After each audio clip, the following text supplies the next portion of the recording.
Kitab Yahudi Nezikin adalah bagian dari Talmud, yang merupakan kumpulan tulisan suci Yahudi yang berisi komentar, diskusi, dan interpretasi tentang hukum dan tradisi Yahudi. Kitab Nezikin secara khusus membahas hukum sipil dan pidana dalam tradisi Yahudi. Pandangan ilmuwan Muslim tentang kitab Yahudi Nezikin atau Talmud secara umum bervariasi, tergantung pada konteks sejarah, teologis, dan budaya. Berikut adalah beberapa poin penting yang dapat diambil.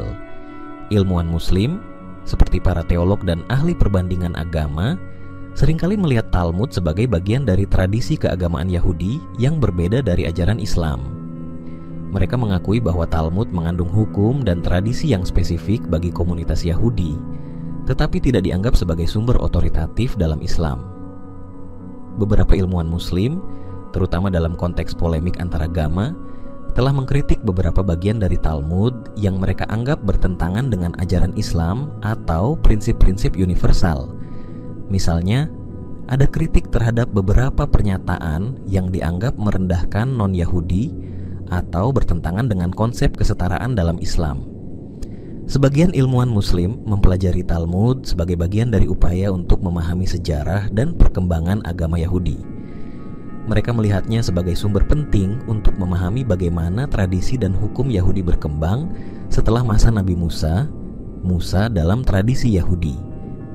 Dalam konteks modern, beberapa ilmuwan Muslim terlibat dalam dialog antaragama dan mempelajari Talmud sebagai bagian dari upaya untuk memahami keyakinan dan praktik Yahudi secara lebih mendalam. Tujuannya adalah untuk mempromosikan saling pengertian dan menghindari kesalahpahaman. Beberapa ahli hukum Islam, fuqaha, mungkin membandingkan hukum-hukum dalam Talmud dengan hukum Islam, fiqh, untuk melihat persamaan dan perbedaan. Ini dilakukan dalam kerangka studi perbandingan hukum, bukan untuk mengadopsi atau mengakui otoritas Talmud dalam Islam. Secara umum, pandangan ilmuwan Muslim terhadap kitab Yahudi Nezikin atau Talmud bersifat kompleks dan beragam, tergantung pada konteks dan tujuan studi mereka. Meskipun ada perbedaan teologis yang mendasar, ada juga upaya untuk memahami dan menghargai tradisi keagamaan lain dalam semangat dialog dan saling menghormati. Dalam tradisi Yahudi, Nezikin adalah bagian dari Mishnah, yaitu kodifikasi hukum lisan dalam Yudaisme. Nezikin secara khusus membahas tentang hukum perdata dan pidana, termasuk aturan tentang ganti rugi, pertanggungjawaban, kerugian, dan penyelesaian sengketa. Nezikin adalah salah satu dari 6 bagian utama, sedarim, dalam Mishnah. Dalam pandangan ulama Muslim, kitab-kitab Yahudi, termasuk Mishnah dan Talmud, yang mencakup Nezikin, tidak dianggap sebagai wahyu yang asli dari Allah. Hal ini karena dalam Islam diyakini bahwa hukum yang berasal dari Taurat telah mengalami penyimpangan, tahrif, baik dalam teks maupun interpretasi. Oleh karena itu, Nezikin dipandang sebagai hasil kodifikasi hukum Yahudi yang disusun oleh para rabi setelah masa kenabian, bukan sebagai wahyu murni dari Allah.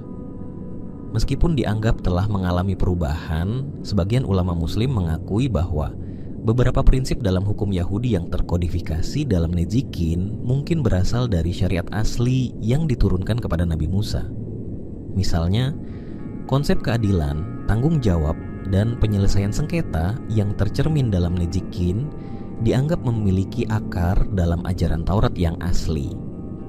Beberapa pemikir Muslim seperti Ibnu Qayyim al-Jauziyah dan Al-Mawardi mengakui bahwa prinsip-prinsip hukum dalam tradisi Yahudi, termasuk dalam Nezikin, memiliki nilai moral dan keadilan yang selaras dengan prinsip-prinsip keadilan universal dalam syariat Islam.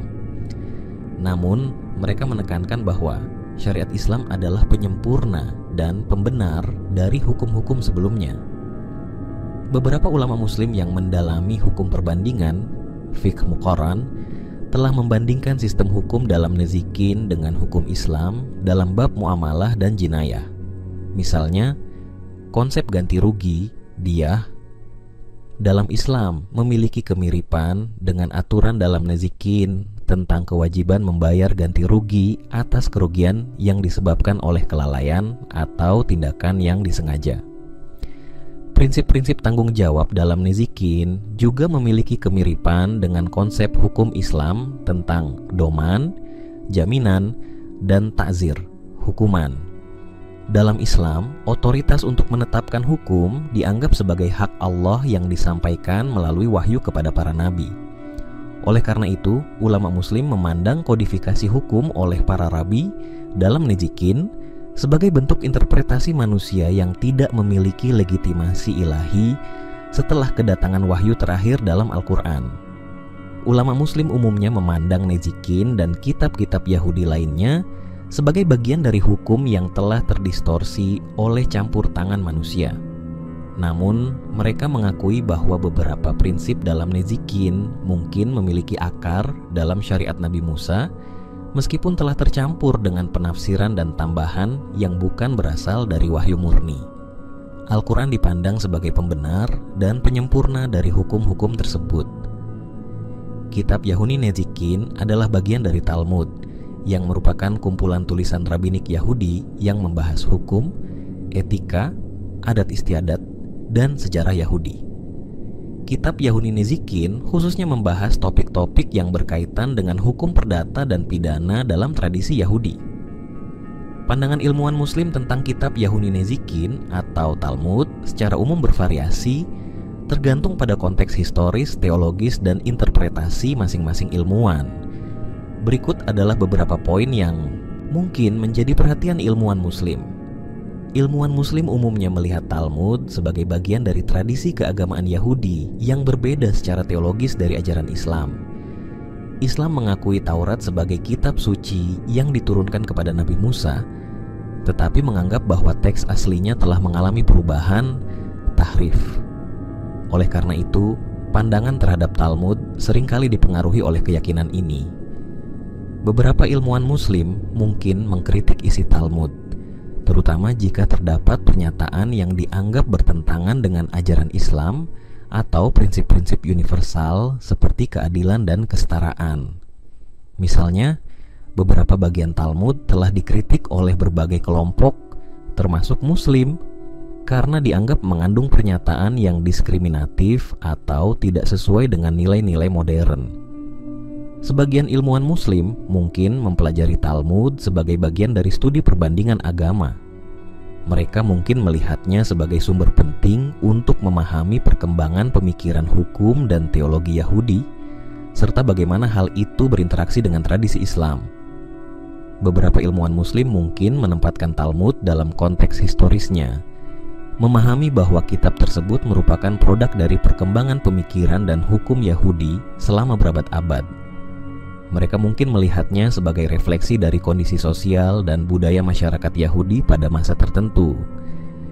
Dalam konteks dialog antaragama, beberapa ilmuwan muslim mungkin mendorong pemahaman yang lebih baik tentang Talmud dan tradisi Yahudi secara umum, sebagai upaya untuk membangun hubungan yang lebih harmonis antara muslim dan Yahudi. Secara umum, pandangan ilmuwan muslim terhadap kitab Yahudi Nezikin atau Talmud akan dipengaruhi oleh berbagai faktor, termasuk latar belakang teologis, minat akademis, dan konteks sosial politik di mana mereka berada. Penting untuk dicatat bahwa tidak ada satu pandangan yang seragam di kalangan ilmuwan muslim mengenai hal ini, dan pendapat dapat bervariasi secara signifikan. Pandangan ilmuwan muslim tentang penyimpangan dalam kitab Yahudi, khususnya dalam konteks Yahudi Nezikin, yang merujuk pada bagian Mishnah dalam Talmud yang membahas hukum sipil dan kerugian, umumnya didasarkan pada keyakinan bahwa kitab-kitab sebelumnya, Taurat, Zabur, dan Injil, telah mengalami perubahan, tahrif, dari bentuk aslinya. Berikut adalah beberapa poin penting yang sering dibahas. Ilmuwan muslim seperti Ibnu Hazm, Al-Qurtubi, dan lainnya berpendapat bahwa kitab-kitab Yahudi dan Kristen telah mengalami perubahan baik dalam teks, tahrif lafzi, maupun interpretasi, tahrif maknawi. Mereka berargumen bahwa kitab-kitab tersebut tidak lagi sepenuhnya otentik seperti yang diwahyukan kepada Nabi Musa atau nabi-nabi lainnya. Talmud, termasuk bagian Yahudi Nezikin, dianggap oleh sebagian ilmuwan Muslim sebagai produk manusia yang telah jauh dari wahyu asli. Mereka mengkritik isi Talmud yang dianggap bertentangan dengan ajaran tauhid dan moral Islam, seperti klaim-klaim yang merendahkan martabat nabi-nabi atau ajaran yang tidak sesuai dengan prinsip keadilan. Ilmuwan Muslim sering membandingkan hukum-hukum dalam Talmud seperti yang ada dalam Yahudi Nezikin dengan hukum Islam dalam Al-Quran dan hadis. Mereka berpendapat bahwa Al-Quran adalah penyempurna dan korektor terhadap penyimpangan yang terjadi dalam kitab-kitab sebelumnya. Beberapa ilmuwan Muslim mengakui bahwa hukum-hukum dalam Talmud, termasuk Yahudi Nezikin, memiliki nilai historis dan budaya, tetapi tidak lagi relevan atau otentik secara spiritual. Mereka menekankan bahwa syariat Islam telah menggantikan hukum-hukum sebelumnya yang telah berubah atau tidak lagi sesuai. Misalnya, dalam Yahudi Nezikin terdapat pembahasan tentang kompensasi kerugian dan hukum pidana. Ilmuwan Muslim mungkin mengkritik beberapa aspek yang dianggap tidak adil atau bertentangan dengan prinsip keadilan dalam Islam. Secara umum, pandangan ilmuwan Muslim tentang penyimpangan dalam kitab Yahudi, termasuk Yahudi Nezikin, didasarkan pada keyakinan bahwa wahyu asli telah diubah oleh manusia dan Al-Quran hadir sebagai sumber kebenaran yang terakhir dan terlengkap. Mereka menyerukan untuk kembali kepada ajaran yang murni dan universal yang dibawa oleh Nabi Muhammad SAW. Pandangan ilmuwan Muslim tentang konsep akhir zaman dalam kitab Yahudi, khususnya dalam kitab Nezikin yang merupakan bagian dari Talmud, dapat bervariasi tergantung pada interpretasi dan pendekatan masing-masing ilmuwan. Namun, secara umum, ilmuwan Muslim cenderung melihat konsep-konsep akhir zaman dalam tradisi Yahudi sebagai bagian dari narasi yang lebih luas yang juga ditemukan dalam Islam, meskipun dengan perbedaan signifikan dalam detail dan penekanan. Baik dalam Islam maupun Yahudi, terdapat keyakinan akan datangnya seorang pemimpin atau penyelamat di akhir zaman. Dalam tradisi Yahudi, ini sering dikaitkan dengan kedatangan Mesias, Masyiah, sedangkan dalam Islam, konsep ini terkait dengan kedatangan Imam Mahdi dan Nabi Isa yang akan turun kembali ke bumi. Meskipun ada kesamaan dalam gagasan tentang akhir zaman, detail dan narasi yang diberikan dalam kitab Nezikin dan tradisi Yahudi lainnya berbeda dengan yang dijelaskan dalam Al-Quran dan hadis. Misalnya, dalam Islam, Nabi Isa diyakini akan turun kembali untuk memerangi Dajjal, sedangkan dalam tradisi Yahudi, peran Mesias lebih terkait dengan pemulihan kerajaan Israel dan kedamaian dunia. Ilmuwan Muslim seperti Ibnu Katsir dalam tafsirnya sering merujuk pada tanda-tanda akhir zaman yang disebutkan dalam Al-Quran dan hadis. Mereka mungkin melihat beberapa kesamaan dengan narasi dalam kitab Yahudi, tetapi selalu menekankan bahwa Islam memberikan penjelasan yang lebih lengkap dan akurat. Beberapa ilmuwan Muslim mungkin mengkritik narasi akhir zaman dalam kitab Yahudi, terutama jika dianggap bertentangan dengan ajaran Islam. Misalnya, konsep Mesias dalam Yahudi mungkin dianggap tidak sejalan dengan konsep Nabi Isa dalam Islam, yang diyakini sebagai Nabi dan Rasul, bukan sebagai anak Tuhan. Kitab Nezikin adalah bagian dari Talmud yang membahas hukum-hukum sipil dan pidana. Meskipun tidak secara langsung membahas akhir zaman, beberapa bagian dari Talmud, termasuk Nezikin, mungkin mengandung referensi atau interpretasi tentang konsep-konsep eskatologis. Ilmuwan Muslim mungkin melihat kitab Nezikin sebagai sumber sejarah atau literatur yang menarik untuk dipelajari, tetapi mereka akan selalu membandingkannya dengan ajaran Islam untuk menentukan kebenaran dan relevansinya. Ilmuwan Muslim umumnya menghormati tradisi Yahudi sebagai bagian dari warisan agama Abrahamik, tetapi mereka juga menegaskan bahwa Islam adalah penyempurna dari pesan-pesan sebelumnya. Konsep akhir zaman dalam kitab Yahudi, termasuk Nezikin, mungkin dipandang sebagai bagian dari narasi yang lebih luas, tetapi dengan penekanan bahwa Islam memberikan pemahaman yang lebih jelas dan komprehensif tentang peristiwa akhir zaman. Dengan demikian, pandangan ilmuwan Muslim tentang konsep akhir zaman dalam kitab Yahudi, termasuk Nezikin, adalah campuran antara pengakuan terhadap kesamaan tertentu dan penegasan terhadap perbedaan yang signifikan, dengan selalu merujuk kembali pada sumber-sumber Islam sebagai otoritas utama. Konsep Mesias dan Dajjal dalam tradisi Yahudi dan Islam memiliki perbedaan dan persamaan yang kompleks. Dalam tradisi Yahudi, khususnya dalam kitab Nezikin yang merupakan bagian dari Talmud, tidak ada konsep yang secara langsung setara dengan Dajjal dalam Islam. Namun, ada beberapa konsep yang mungkin memiliki kemiripan atau dapat dibandingkan, seperti sosok anti-Mesiah atau Armilus dalam beberapa tradisi Yahudi apokaliptik. Ilmuwan Muslim, seperti para ulama tafsir dan hadis, seringkali membahas konsep Dajjal dalam konteks eskatologi Islam. Mereka merujuk pada hadis-hadis Nabi Muhammad SAW yang menggambarkan Dajjal sebagai sosok penipu besar yang akan muncul sebelum hari kiamat. Dajjal digambarkan memiliki kekuatan supernatural, seperti kemampuan untuk menghidupkan orang mati dan mengontrol cuaca, tetapi kekuatannya terbatas dan tidak sempurna. Beberapa ilmuwan Muslim, seperti Ibnu Katsir dalam karyanya Al-Bidayah wa An-Nihayah, mencoba menghubungkan konsep Dajjal dengan tradisi-tradisi sebelumnya, termasuk Yahudi dan Kristen. Mereka melihat bahwa konsep Dajjal mungkin memiliki akar dalam narasi-narasi apokaliptik Yahudi dan Kristen, meskipun dengan penekanan dan interpretasi yang berbeda. Dalam tradisi Yahudi, Mesias, Mashiach, adalah sosok yang dijanjikan yang akan membawa perdamaian dan keadilan ke dunia. Mesias dalam Yahudi tidak sama dengan Dajjal, melainkan lebih mirip dengan konsep Imam Mahdi dalam Islam.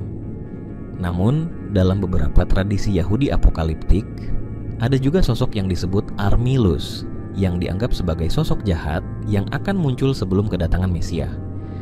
Armilus kadang-kadang dibandingkan dengan Dajjal dalam Islam, meskipun tidak ada kesepakatan universal tentang hal ini. Kitab Nezikin dalam Talmud lebih fokus pada hukum dan etika daripada eskatologi. Namun, beberapa bagian dari literatur Yahudi, seperti Midrash dan Zohar, membahas konsep-konsep eskatologis yang mungkin memiliki kemiripan dengan konsep Dajjal dalam Islam. Misalnya, dalam beberapa tradisi Yahudi, ada sosok yang disebut Sitra Ashra, sisi lain yang mewakili kekuatan jahat yang berlawanan dengan kekuatan baik. Ilmuwan Muslim umumnya melihat konsep Dajjal sebagai bagian dari narasi eskatologi Islam yang unik, meskipun mereka mengakui bahwa ada kemungkinan pengaruh atau kemiripan dengan tradisi-tradisi sebelumnya, termasuk Yahudi.